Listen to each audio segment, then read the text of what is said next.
We want to begin to shift our beliefs today, to be willing to allow the changes to happen. The point of power is always in the present moment. And all these old things, these lacks, these limitations, these beliefs, can return to the nothingness from whence they came. They came out of nothing, and they can go back to it. You are the power. No person, no place, no thing has any power over you. I can give you lots of good advice and lots of wonderful new ideas, but if you choose not to accept them, then you're in control, for you have the power. You are the only person that thinks in your mind, and you create your experiences. And just for this moment, I want you to catch the thought you're thinking right now and ask yourself, is it negative, or is it positive, or is it neutral? Do you want this thought to create your future? Now, because we think so quickly, and the thoughts just go whizzing through our minds, it's not always so easy to begin changing our thoughts. You can start by editing your speech. Begin to listen to what you say, and don't say anything that you don't want to become true for you. There are literally billions of thoughts that you can think, and infinite numbers of things that you can say. Make these be nourishing thoughts. Pick thoughts that create nourishing experiences for you. Don't waste time thinking thoughts that create problems for you and then try to fix the problem. That to me is foolish and a waste of time. One of my very early teachers used to say often, there is not something to do, there is something to know. Because truly, when we change our thinking, we change our experiences. All right, so what do we do now? Well, I think we can decide to change. That, to me, is the most important thing now. Oh, we can throw up our hands in horror and give up, or get angry or feel that it's all helpless and hopeless. But these are old and useless ways of handling things. If we think, oh, it's hopeless, so why try, because at least I can handle the pain, and I know what that is. Well, that's just getting stuck and staying in the same old place. And you certainly have the choice of doing that, but you don't have to. And getting angry about circumstances, well, to me, that's like sitting in a corner with a dunce hat on. You know, something happens and we get angry, and something else happens and we get angry, and we don't do anything about it. Do you know that people who commit suicide do so because they won't change their minds? They believe that life is only one way, and they don't want to look in another way or see another viewpoint. They refuse to believe there are other possibilities, and so they leave the planet instead.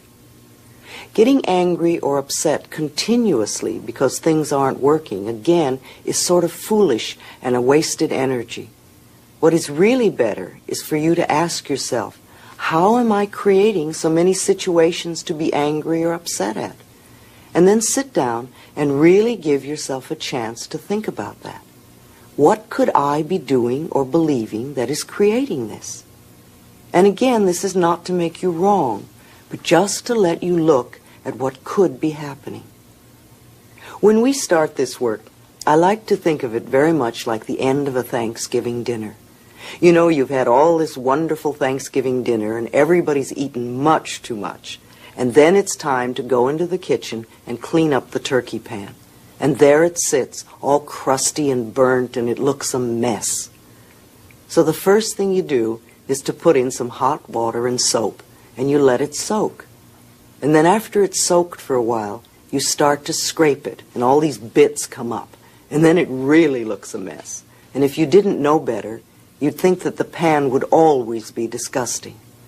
However, if you keep going, after a little while, you're going to have a nice, clean turkey pan. Our consciousness is very much like that. When we begin to do this work, we go in and we start to clean our mental turkey pan. And sometimes things get worse before they get better. We want to know that it's okay if that happens, and to just flow with it. I think mirror work is very important, and the more we can do it, the more we can reflect to ourselves where we are and what we need to do. So keep looking in the mirror and saying to yourself, I am willing to change, and I am willing to release the resistance. I am willing to change, and I am willing to release the resistance. Now all of us have to deal with what I call resistance to change. And we all have resistance, because on some level we want everything and everyone out there to change, but we don't want to have to change ourselves. And yet, changing ourselves is the very thing we must do in order to change our lives. So awareness is our next step. We must become aware of what it is that we believe. Otherwise, we don't know what to change. Our first reaction to a new awareness about ourselves is often resistance. And that's all right, because any reaction is good. It means the change is already in process. Let yourself notice how you react so that you are aware of what's going on. Our lessons are not necessarily easy. If they were easy, they wouldn't be lessons. It takes time and effort to learn what we need to learn. So don't demand instant change. Let yourself do it step by step. It will get easier as you go along. Too often we get impatient and we want to do things right now. Impatience is only resistance to learning. It means you want the goal without going through the process. You know, we can sit here and say, I want to be in the other room. And we can even demand and insist that we are in the other room right now. But we don't want to make the effort of getting up and going one step at a time in order to get to the other room. And we can sit here for days and keep yelling and insisting we want to be in the next room. And nothing will happen except that we get frustrated. However, if we make the effort and take the steps, no matter how small, one by one, before you know it, we will be there. Keep noticing what is going on in your body and what form your resistance may be taking. It's fascinating to watch how the mind works and learns. And the thing we resist the most is often that which we most need to learn. If you keep saying, I can't or I won't, you're probably referring to a lesson that is important to you. Think for a moment. What do you think you came to this planet for? What is your lesson? What did you come to learn? And what did you come to teach? I do not believe you came here to be miserable or to be unfulfilled. I believe you came here to be fulfilled and to give of yourself to others. We are all teachers and students. We are learning and we are teaching. You could ask yourself that question before you go to sleep tonight. What did I come here to learn? And what did I come here to teach?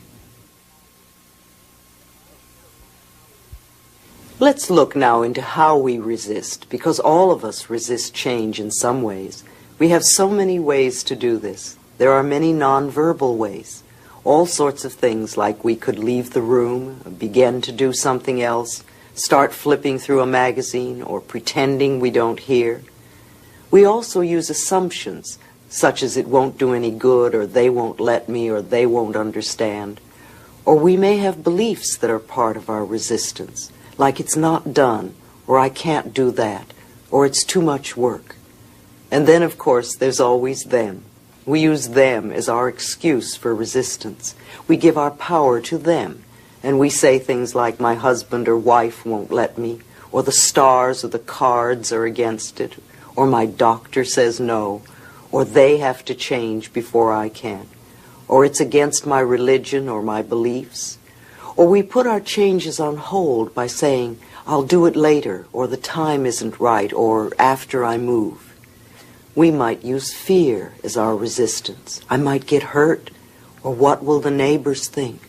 Or I would rather die first, or I'd rather be divorced first, or I'm afraid to tell my husband or wife or boss.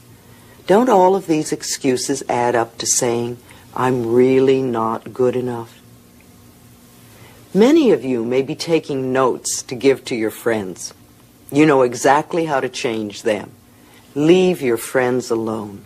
When we first begin to get some insights on how our minds work and how we can change, we want to run around giving our friends advice on what they can do to change their lives. We say, do you know what's wrong with you? And this never works. They will not listen to you unless you change your life first. The only way we can teach is by example. When we have made our own changes, then our friends and our families will come to us and say, you're so different, what have you done? And then they'll be glad to listen and maybe even try what you have done. When I first began teaching, I was not really practicing these principles, and my students didn't make too many changes in their lives. And it wasn't until I began to practice and to live that which I was teaching that I really began to help other people. So hold down your enthusiasm and don't run around trying to heal all your friends. Do your own mental work and heal yourself.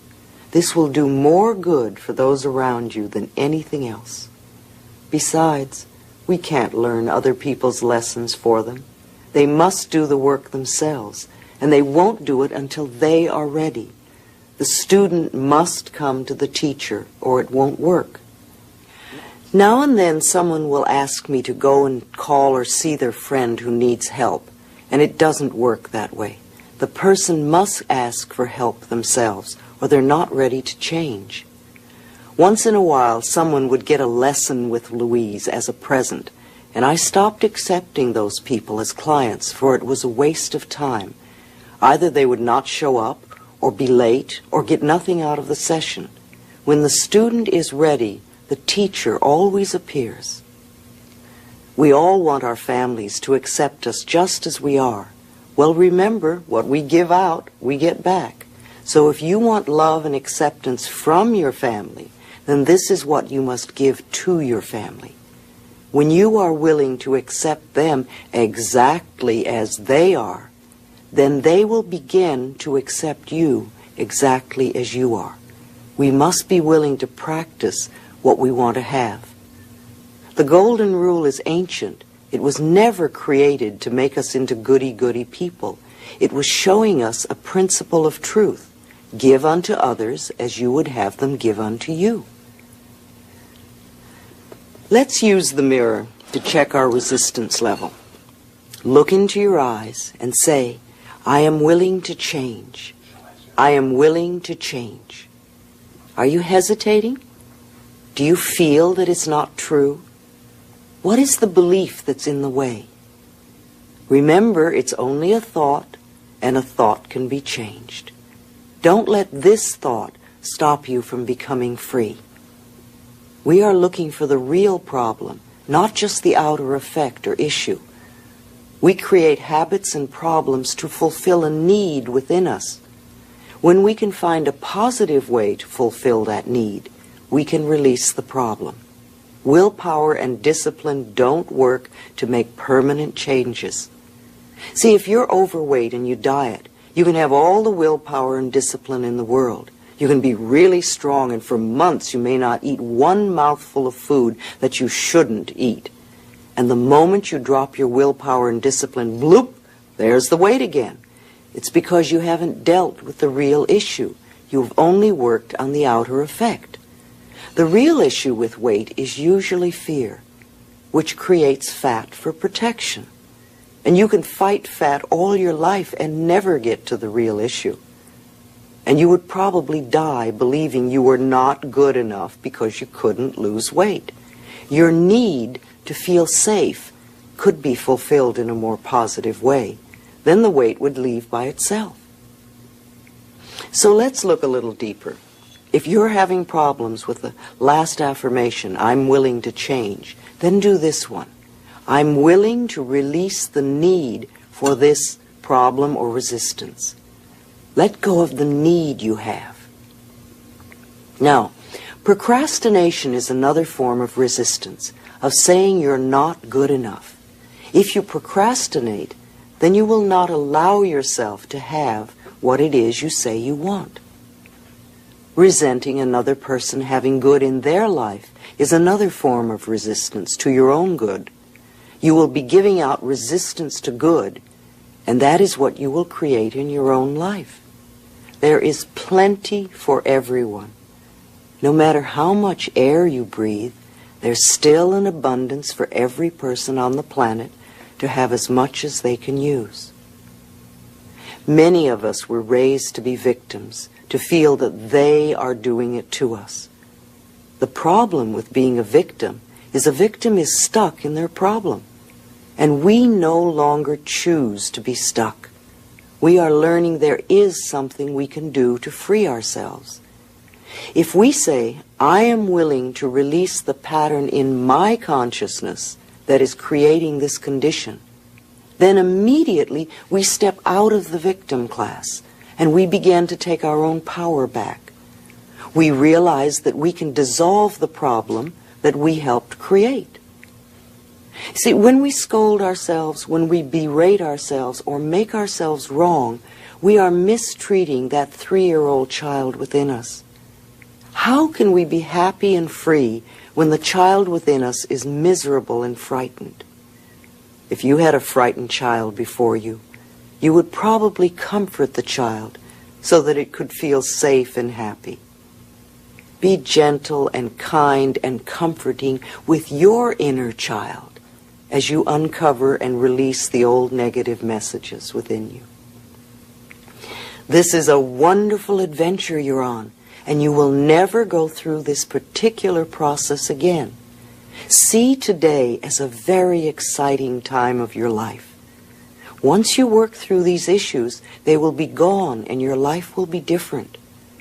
As you choose to work with your other issues, it'll be much easier. We've uncovered some patterns, and now your next question may be, how do I change? Well, you've already begun. There are changes taking place within you that you're not even aware of. And from now on, all your changes are for the better, even if it does not seem to be so. Sometimes things seem to be worse at first. Remember our turkey pan. You may need to scrape up some gook from the bottom of your pan as you do your own mental cleansing process. You may be working on getting a new job, and you may be fired. See this as the first step in moving you to your new position.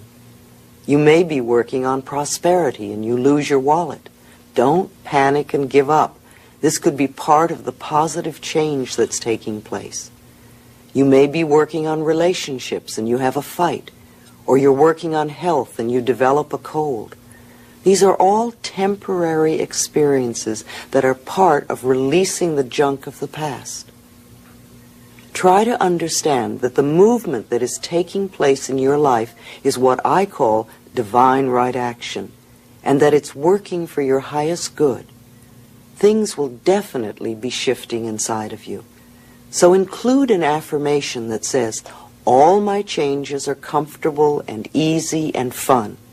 All is well in my life is an affirmation I used over and over again as I work through my own cleansing process. What is it you want to change in your life?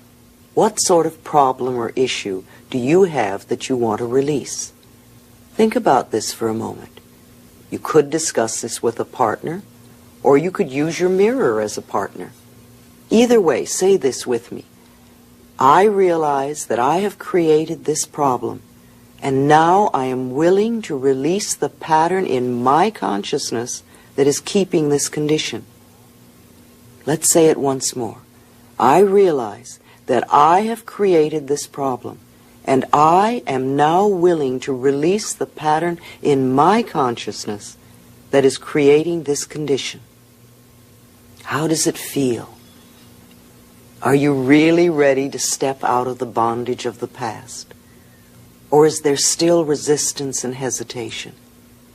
Don't wait until you figure out how to do this. Just have the willingness to let go.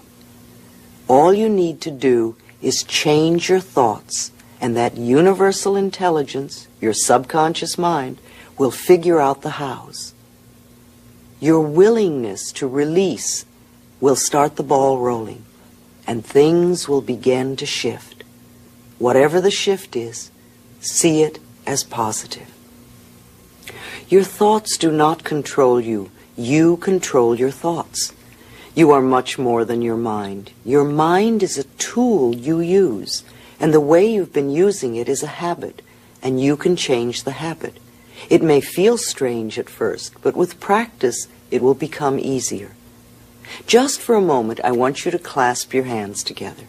Now, there's no right or wrong way to do this. Just notice which thumb is on top. Now, unclasp your hands and clasp them together with the other thumb on top. And notice how that feels. It might feel different. It might feel strange. It might even feel wrong. Just notice your feelings. This is how you feel when you do something differently, the beginning of your change process. Now, clasp your hands back the first way, and the second way, and the first way, and the second way, and the first way, and the second way. Now, how does that feel? Feels a little more comfortable, a little more okay. And as you continue to do it, it may even feel normal and natural. It's really just that easy to change a habit, a bit of practice. Let's practice our option of choice. Let's choose to believe that it is easy to change a thought or a pattern. What we choose to believe becomes true for us. If you want to believe that change is hard or difficult, then it will be so for you. But that was the old victim stance, and we're moving away from that belief. As you learn to control your mind, you become powerful.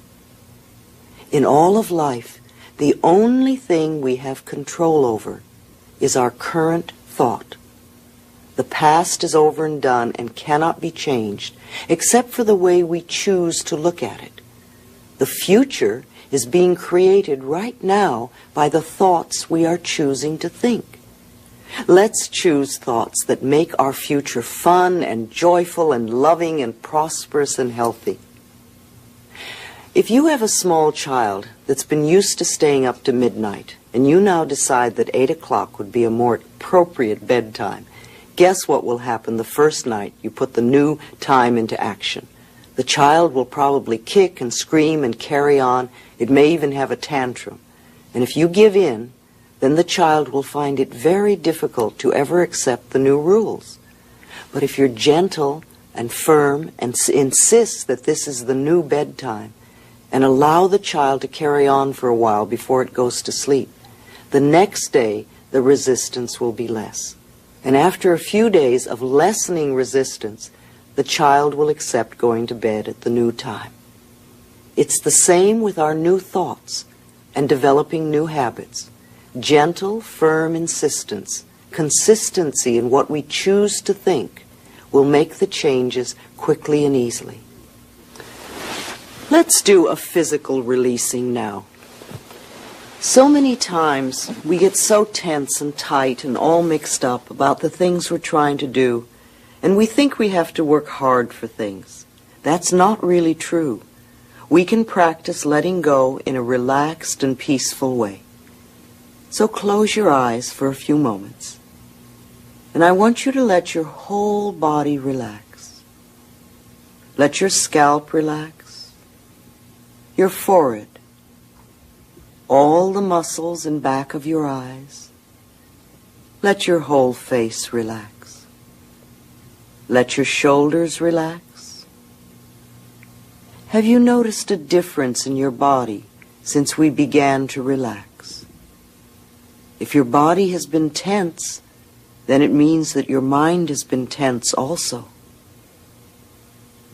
Let the rest of your body relax and be very comfortable. Let's affirm together in a peaceful way. I am willing to let go. I release. I relax. I release fear. I release anger. I release guilt. I release sadness. I release limitations.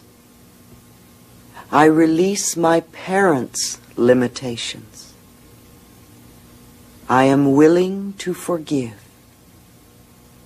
I am at peace. I am safe. I am me. It is safe to be me. I let go, and I am at peace. And then open your eyes. It only takes a moment or two to do this releasing. Do it often until relaxing your body and your mind becomes a new habit. Changing doesn't have to be a struggle. We can relax and make it easy. I'm not telling you to hold in your feelings or pretend you're not upset if you are. Sometimes when we get upset, we need to have a physical release. We don't want to swallow our anger down and have it settle in the body so that it becomes pockets of resentment. And there are several methods to release these feelings in positive ways. Now, you could scream in the car with the windows rolled up. You can beat your bed or kick pillows and let yourself make noise and say all the things you want to say. You can scream into a pillow if you're concerned about others hearing you. You can run or play a game like tennis to help release that energy. One day, I noticed I had a pain in my shoulder, and it was there for a couple of days. And I thought, oh dear, what is this? So I sat down and said, all right, Louise, think for a minute. And I said to myself, I have a pain in my shoulder. What does it feel like? It seems to burn, burning. What does that mean? Ah, it must mean anger. And I wondered what I was angry about, and I couldn't think of anything at the moment. So I got out a couple of pillows, and I started to really beat on them with all my might and make angry sounds. And by the time I'd hit the pillows about 10 times, I knew exactly what I was angry about. It came right to the surface. So I let it come out, and then I released it and let it go. And of course, by the next day, my shoulder was fine. I believe we could all beat the bed or kick pillows at least once a week, just to release those physical tensions we all build up in our bodies. If we don't release, then the past holds us back. I do not choose to live in the past, nor be held back by the past any longer. I choose to live in the now and to build a wonderful new future. I've had many people tell me, well, because of such and such, I can no longer enjoy life. I didn't get invited to the prom or the party, so now I'm going to be miserable for the rest of my life. Or I didn't get the part, or I didn't make the sale, so I'm no good. Or because I'm no longer married, I can't enjoy life ever again. What foolish limitations we create for ourselves. Don't let these beliefs from the past hurt you in the now. Release that emotional attachment. If we live fully in this moment, we cannot be hurt by the past, no matter what it was. If I asked you what you wore in the 3rd grade, you may or may not remember.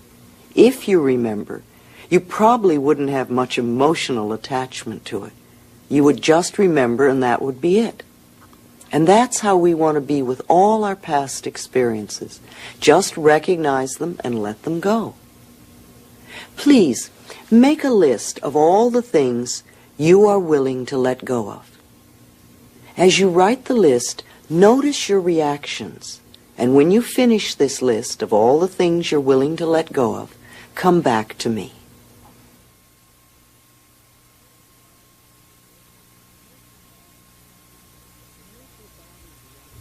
How is your body reacting to the things you said you were willing to release? What will you have to change? What will you have to choose to believe in order to let these old limitations go? Are you willing? How willing? Notice if there is any resistance in your body. Awareness is a key to change. Forgiveness is a major area to work on. Forgiveness opens the doorway to our love and joy. Forgiveness of ourselves and forgiveness of them. The Course in Miracles stresses that forgiveness is the answer to every problem. If we are stuck in any area, we need to forgive. If we have regret or sadness or fear or guilt or blame or anger or resentment or a desire for revenge, all these come from unforgiveness. I repeat again, love is the answer to every problem, and the doorway to love, the pathway, is through forgiveness. There's a wonderful old Emmett Fox exercise for releasing and dissolving resentment that I would like to do with you now. Just close your eyes for a few moments. Allow yourself to visualize or imagine in front of you a small stage. And on that stage, place the person you resent the most, whoever comes to mind. It could be past or present, living or dead. Allow yourself to see this person clearly. And when you do, see good things happening to this person, things that would be meaningful to them, and see them smiling and happy. And be aware that you have just dissolved a large chunk of resentment from within yourself. Now, I like to add one step to his exercise. Take that person off the stage and put yourself there and see good things happening to you. See yourself smiling and happy. And be aware that the abundance of the universe is available to all of us.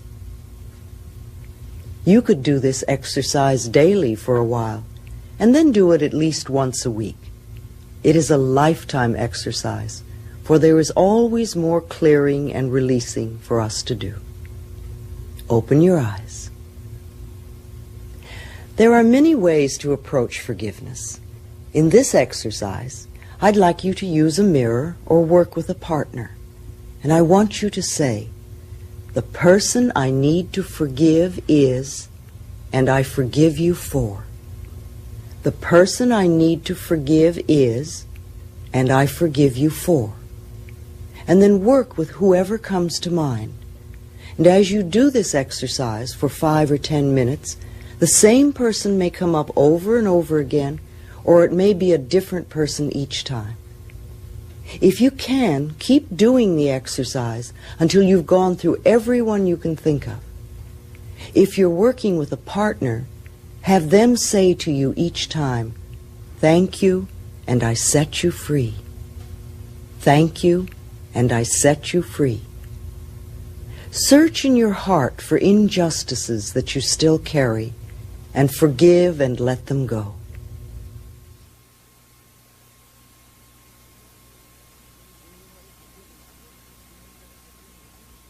When you have forgiven other people, begin to forgive yourself.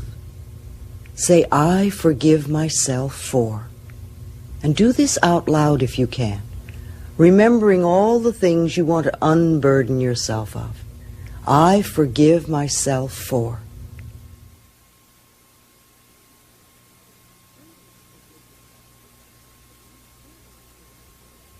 Do these forgiveness exercises at least once a week, using a mirror if you don't have a partner.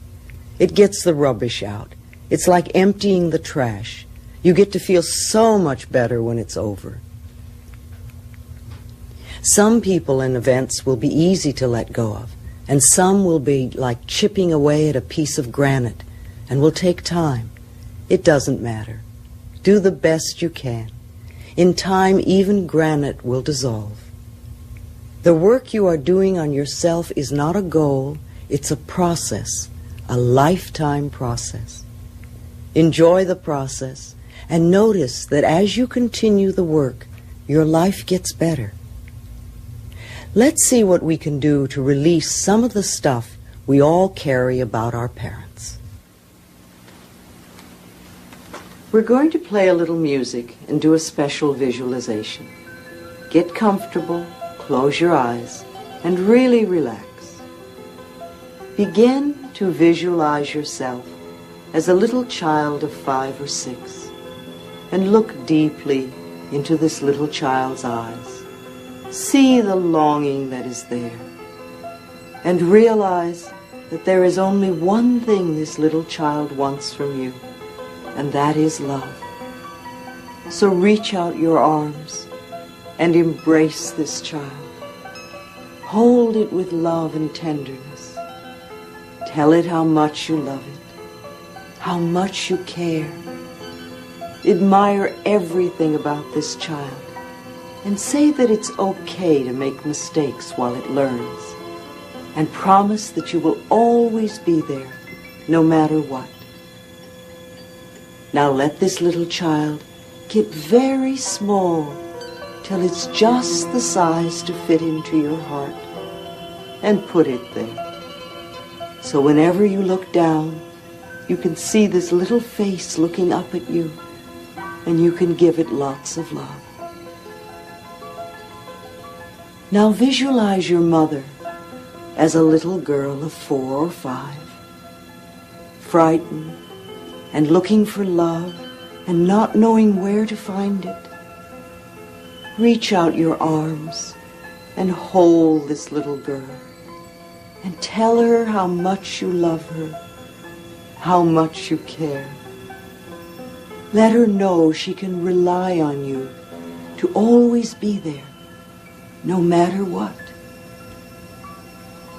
And when she quiets down and begins to feel safe, let her get very small till she's just the size to fit into your heart, and put her there with your own little child, and let them give each other lots of love. Now imagine your father as a little boy of 3 or 4, frightened, crying, and looking for love. See the tears rolling down his little face as he doesn't know where to turn. You have become good at comforting frightened little children, so reach out your arms and hold his trembling little body. Comfort him, croon to him. Let him feel how much you love him. Let him feel that you will always be there for him. And when his tears are dry, and you feel the love and the peace in his little body, let him get very small, just the size to fit into your heart, and put him there, so those 3 little children can give each other lots of love, and you can love them all. There is so much love in your heart that you could heal the entire planet. Just for now, let's use this love to heal you. Feel a warmth beginning to glow in your heart center, a softness, a gentleness, and let this feeling begin to change the way you think and feel about yourself. You are love. You are worth loving. Know that. And when it feels comfortable, come back to the room.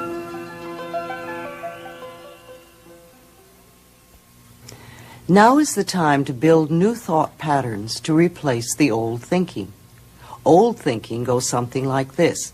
I don't want to be old. I don't want to be fat. I don't want this job. I don't want this lover. I don't want this house. We have been taught to fight the negative, thinking that by fighting the negative, the positive will automatically come. It doesn't work that way. How often have you lamented something? Did it get you what you really wanted? The more we dwell on what we don't want, the more we will get it. Things that you disliked about yourself in the past are probably still with you. What you put your attention on grows, so let's put our attention on what we really want. Concentrate on what you do want to have or be. Turn all your thoughts into positive affirmations. Learn to think this way. Take I don't want and turn it into I am or I have. I hate my job gets you nowhere except stuck in that job. I now accept a wonderful new job will begin to open channels in your consciousness and in the universe to bring a new and better position your way. Bless what you have with love and release it.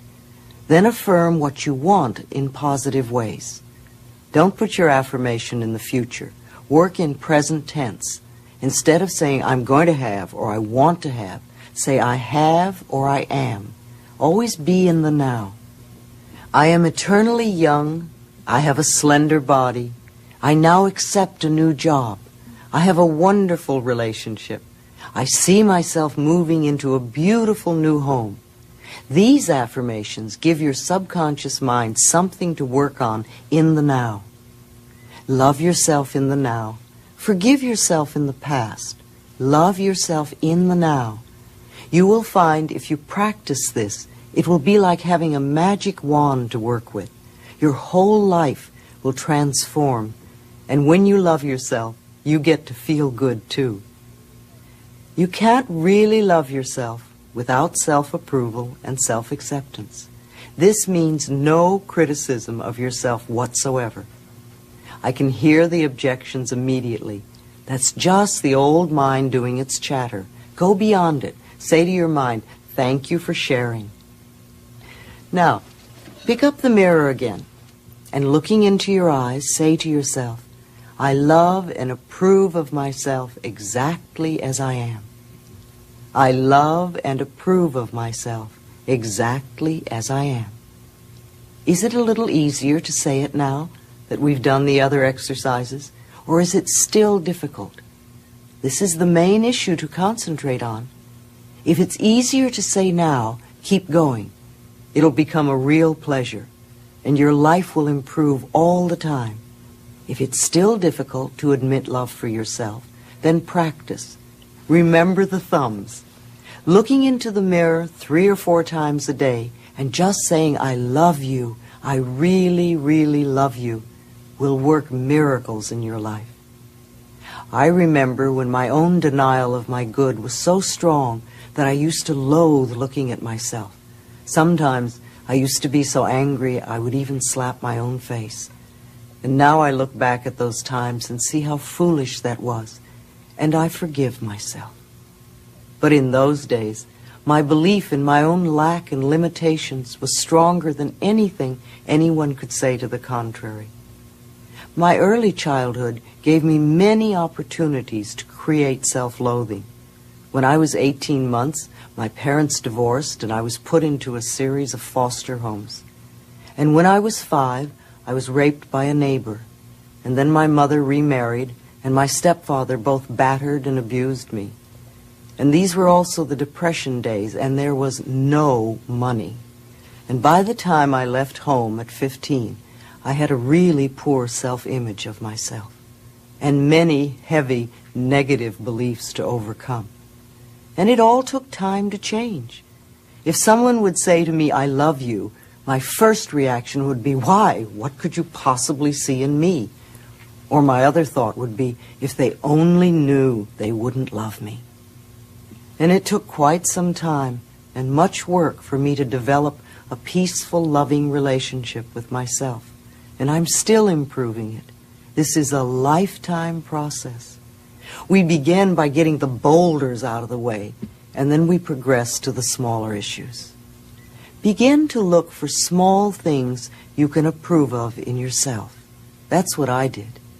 In the beginning, when I found it difficult to see anything good about myself that I could approve of, I started with my fingernails and my ears. And then I went to some of my internal organs. It's pretty hard to be angry at your liver. Begin to find things that you can approve of. Begin to love yourself or like yourself, even for just a few seconds. The smallest beginning will help. 1 second of self-approval will make a shift in consciousness that you can build on. We don't have to do it all at once. If every day you could love yourself for 1 minute more, it wouldn't take too long to to make an enormous change in your life. This work accelerates, and it goes faster and gets easier all the time. Good health, love, prosperity, creative self-expression all begin with loving the self. As we learn to love and approve of ourselves continuously, our changes get easier and we really make progress. Instead of I'm a bad person and so I have to change, let's say I love myself and these are the things I want to change. We are always changing, and we're either changing negatively or positively.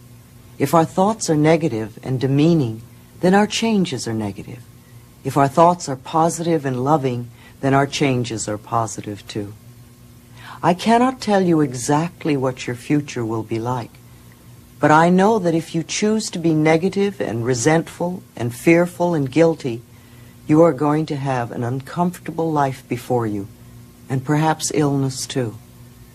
If you are loving and approving and joyous and accepting of others and trusting in the process of life, then you are going to have a wonderful life. It will be joyful and pleasant for you. You have a choice of which way to go.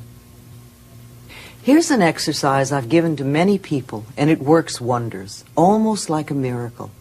If you will do this exercise consistently, it will also work miracles in your life.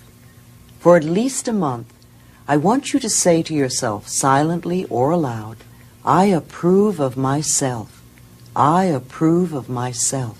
I approve of myself. Do it at least 500 times a day. You may say, oh, but that's so much.